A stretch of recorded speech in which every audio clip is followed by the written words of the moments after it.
이스라엘 전래 동화 중에 이런 이야기가 있다고 합니다. 창조주 하나님께서 각양 동물들을 만들어서 산과 들과 바다로 내려보냈습니다. 그런데 새들이 자신의 형편없는 몸뚱아리를 가지고 창조주께 불평하기 시작합니다. 하나님, 다른 동물들에게는 튼튼한 다리를 만들어 주셨으면서 왜 우리에겐 이렇게 가느다란 다리를 주셨습니까? 게다가 가느다란 두 다리도 마음에 들지 않는데 왜 어깨에는 무거운 짐을 매달아 주셨습니까?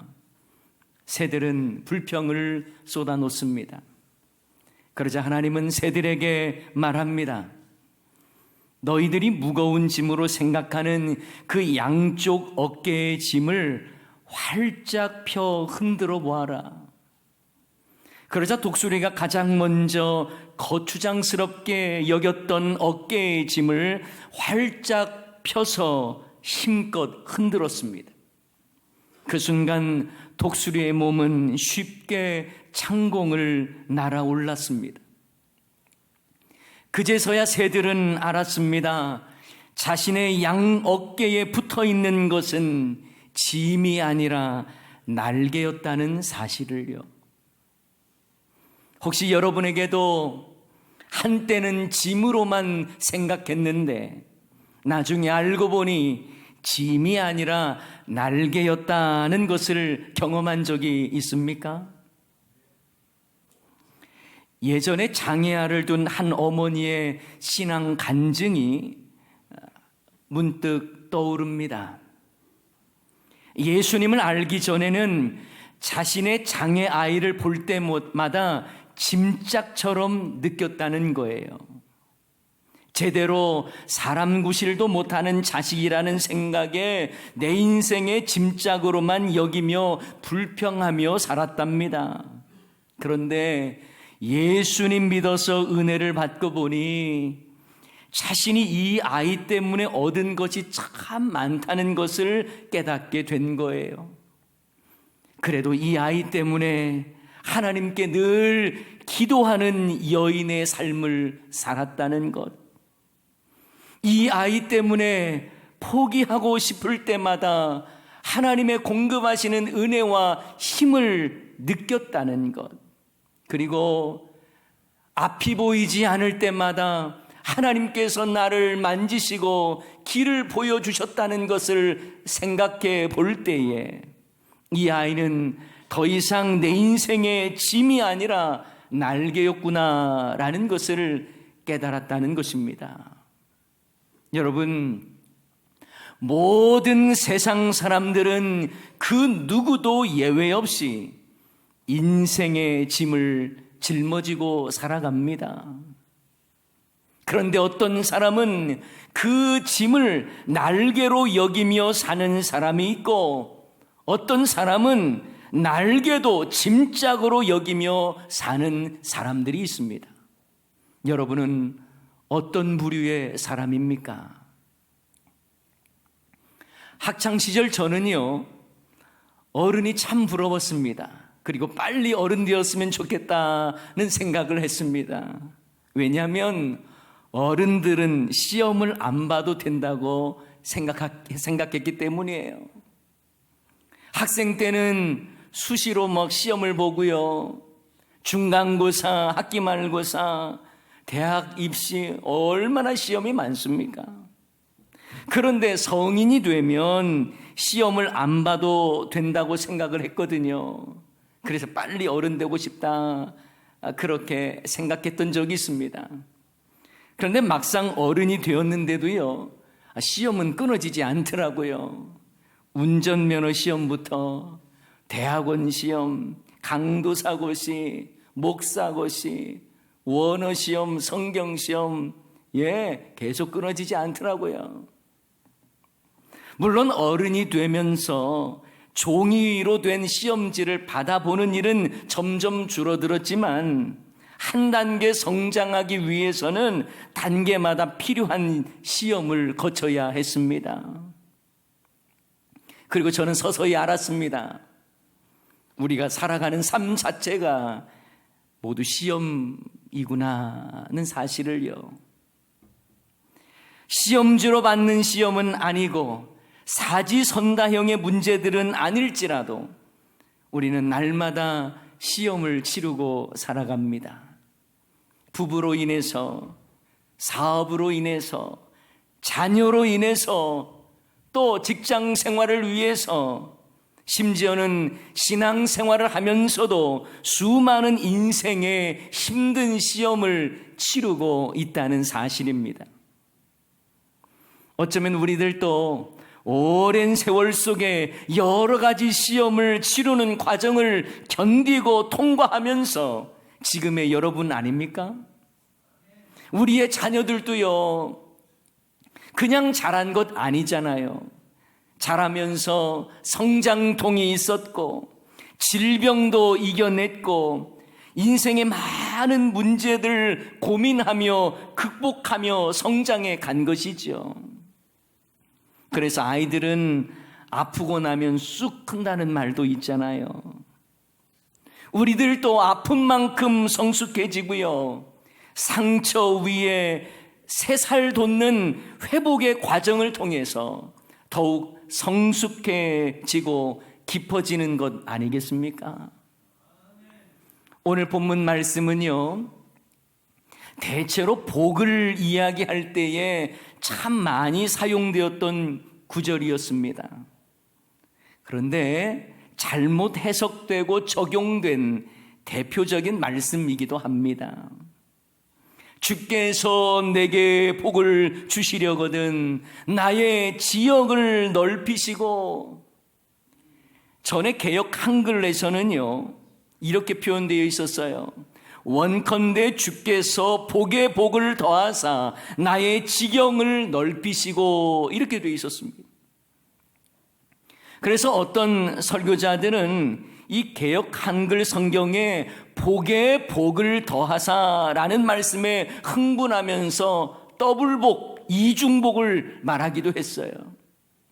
하나님께서 복에 복을 주시면 많은 땅을, 지역을 주신다라고 말하면서 야베스처럼 기도하고 믿음으로 땅을 사면 대박 날 것처럼 말하기도 했습니다. 물론 그래서 땅 부자 된 분들도 많이 있다고 해요. 그러나 설령 그렇다 하더라도 이 본문은요, 땅의 지경을 넓게 소유할 것이라고 하는 기복주의의 말씀이 아닙니다. 이 본문은 기복에 대한 말씀이 아니라 하나님께서 베푸시는 회복의 은혜에 대한 말씀이에요. 여기서 말씀하시는 나의 지역을 넓히신다는 말씀 역시 땅 부자가 될 것을 말씀하는 것이 아닙니다. 당시 그들은요, 지금 우리처럼 땅을 쉽게 팔고 살 수 있는 시대도 아니었어요. 오늘 본문 말씀은 나면서부터 비참한 야베스와 같은 인생도 하나님께 도움을 구했더니 하나님께서 허락하셔서 은혜를 베풀어 주셨다는 그 강조점을 두고 있습니다. 그러므로 우리는요, 오늘 말씀을 통해서 고통에 응답하시고 구원하시는 하나님, 약한 자를 능력 있게 세워 사용하시는 하나님을 발견할 수 있어야 합니다. 자, 오늘 말씀을 여러분이 좀 더 잘 이해하기 위해서는요, 열왕기서 말씀과 역대기서 말씀을 우리가 좀 비교해 볼 필요가 있어요. 열왕기서 말씀과 역대기서 말씀은요, 쓰여지게 된 배경과 목적이 다릅니다. 열왕기서 말씀은 역대기와 같은 사건을 언급한다 할지라도 바라보는 관점이 다릅니다. 열왕기서 말씀은요, 하나님의 백성들이 왜 포로로 끌려가고 잡혀갈 수밖에 없었는지에 대한 관점으로 말씀합니다. 그래서 왕들의 잘못이나 백성들의 악행을요, 가감없이 표현을 하는 그런 경향이 있습니다.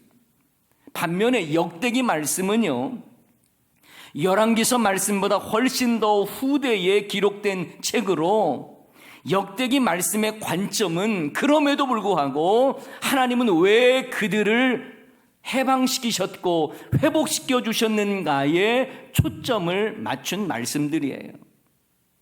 그러니 역대기 말씀은 이스라엘의 회복에 초점을 맞춰진 말씀이다, 이렇게 이해하면 됩니다.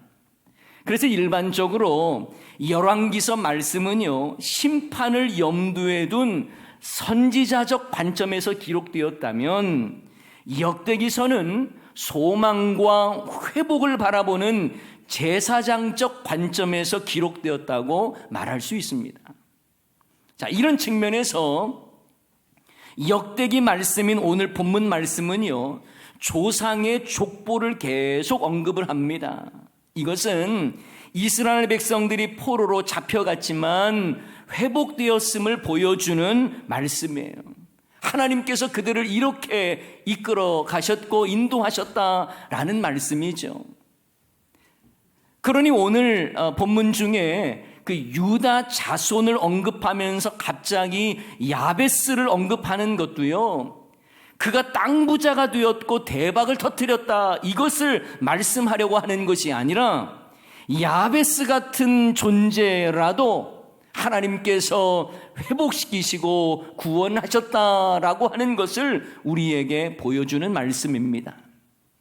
자, 쉽게 말씀드리면 오늘 본문 말씀 역시 너희들은 비록 야베스와 같은 존재일지라도 하나님이 도우시고 역사하시면 귀중한 자가 되고 온전한 구원과 회복을 경험하게 된다는 것을 우리에게 가르쳐 주시는 말씀이에요.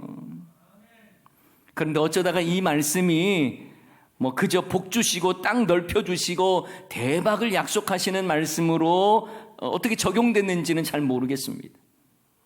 자, 그러므로 우리는 먼저 야베스의 기도가 대박을 꿈꾸는 기도가 아니라 비참하고 무거운 짐진 인생이라도 하나님의 은혜를 경험하고 하나님의 도우심을 경험하면 회복된다라는 것을 말씀하시는 내용이죠.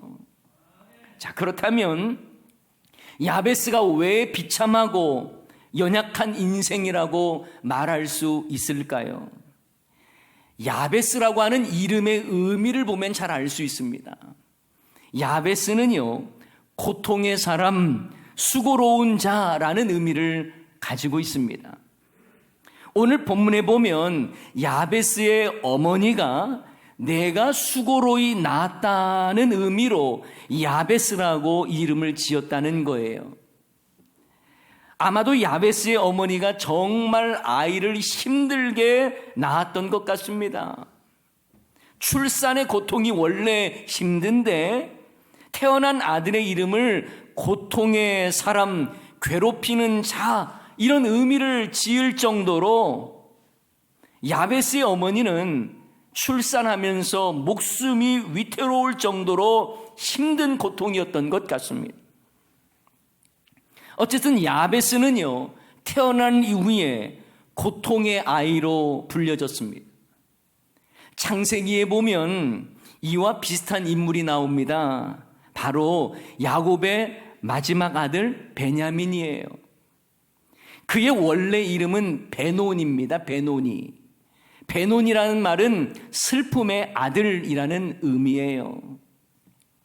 왜 그의 이름이 슬픔의 아들이었느냐? 이건요, 이 베노니를 낳다가 야곱의 사랑하는 이 아내 라헬을 잃어버립니다. 그 후에 야곱은 베논이라고 하는 이름을 베냐민, 오른손의 아들이라고 하는 의미로 바꿔 부릅니다. 그 내용이 창세기 35장 18절에 나와 있는데요, 그가 죽게 되어, 여기서 그는 라헬을 말합니다. 라헬이 아이를 낳다가 죽은 거예요. 그가 죽게 되어 그의 혼이 떠나려 할 때에 아들의 이름을 베논이라 불렀으나, 이 베논이 슬픔의 아들이라는 말이에요. 그의 아버지는 그를 베냐민이라 불렀더라. 원래 이름은 베논이었는데 베냐민으로 그의 아버지가 불렀다라는 것입니다. 이처럼 야베스라고 하는 이름, 그리고 베논이라고 하는 이름은요, 출생부터 태생적인 슬픔을 가지고 있는 이름이라고 말할 수 있습니다. 날 때부터 처절한 고통과 아픔을 주는 인생으로 이름조차 고통아, 고생아라고 불릴 수밖에 없었던 야베스를 한번 생각해 보십시오. 그런데 야베스, 이 고통의 사람이 하나님께 간구하였더니 하나님께서 그 구하는 것을 허락하셨다라는 거예요. 그래서 그를 귀중한 자로 세우셨다라는 말씀입니다. 여러분, 야베스는 무거운 짐을 짊어지고 그 고통 중에 태어난 유다 백성을 상징합니다. 바벨론에 잡혀서 소망을 잃어버린 유다 백성을 야베스는 보여줍니다. 태어나 보니 이방 땅에 살게 되었고, 태어나 보니 포로로 잡혀온 태생적인 아픔을 지닌 고통당하는 유다 백성의 모습과도 같습니다.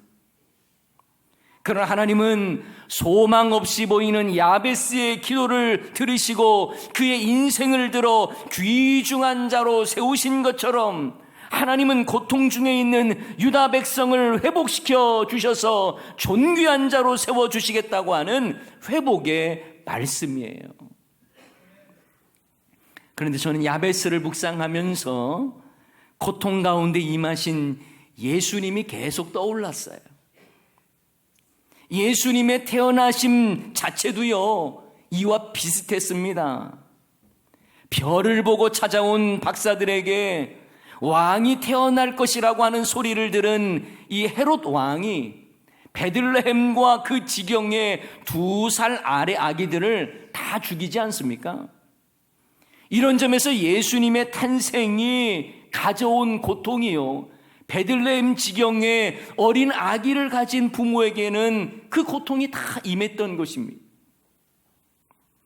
게다가 이사야 선지자의 예언처럼 예수님의 탄생 자체도요, 흠모할 만한 모습이 없었습니다. 이사야서 53장 2절 말씀, 그는 주 앞에서 자라나기를 연한 순 같고 마른 땅에서 나온 뿌리 같아서 고운 모양도 없고 풍채도 없은즉 우리가 보기에 흠모할 만한 아름다운 것이 없도다. 예수님의 태생 자체가요, 화려하지도 않았어요. 오히려 고통 가운데 태어나셨고 많은 사람들에게 고통을 주었습니다. 그러나 하나님은 예수님께 모든 이름 위에 뛰어난 이름을 주셨고, 하나님의 아들로서 고통 중에 있는 백성을 향해 회복과 소망을 주셨습니다. 자, 오늘 본문으로 여러분 다시 돌아옵시다. 야베스라고 하는 인물, 태생적인 약함과 이름이 주는 수치에 갇혀 있을 만도 한데 그는 이 문제를 가지고 주님께 나아갔습니다. 고통아라고 불리는 이름으로 산다는 것 얼마나 힘들었겠어요. 그러나 그는 그 이름이 가져다주는 수치에 부끄러워하거나 낙심하지 아니하고 그 문제를 가지고 주님 앞에 나아갔다는 사실입니다. 야베스 인생은 자신의 태생적 아픔에 주저앉지 않은 인생이었습니다. 절망할 만한 환경에 절망하지 않은 인생이었습니다. 야베스는 자신의 인생 문제와 무거운 짐 때문에 절망하거나 낙심하지 않고 그 문제를 가지고 하나님께 아뢰었다라는 것입니다. 사랑하는 여러분, 야베스와 같은 힘든 고통이 우리의 어깨에 양 짐으로 짓누를지라도 이것으로 낙심하지 마시기 바랍니다. 오히려 이것 때문에 기도하며 하나님의 은혜를 구할 때에 짐처럼 생각되는 야베스의 고통이 오히려 날개가 되어 펼쳐지는 것입니다. 사무엘상 1장 말씀에 보면 한나라고 하는 여인이 나오죠. 이 한나라는 여인을 너무너무 힘들게 했던 여인, 분인나라고 하는 여인이 나옵니다. 분명 한나에게는 분인나는 인생의 무거운 짐이었습니다. 그러나 한나는 분인나라는 인생의 고통 앞에 낙심하지 아니하고 이 문제를 가지고 하나님께 더 가까이 나아간 거예요. 그리고 사무엘을 응답으로 받지 않습니까? 그러니 여러분, 분인나도요, 결국 한나에게는 짐이 아니라 하나님께 더 가까이 나아가는 날개가 된 줄을 믿습니다. 그러니 우리도 인생의 짐이 날개가 되기를 사모하면서 야베스와 같은 상황 속에 낙심하지 말고 오히려 하나님께 소망을 두어야 하는 것입니다.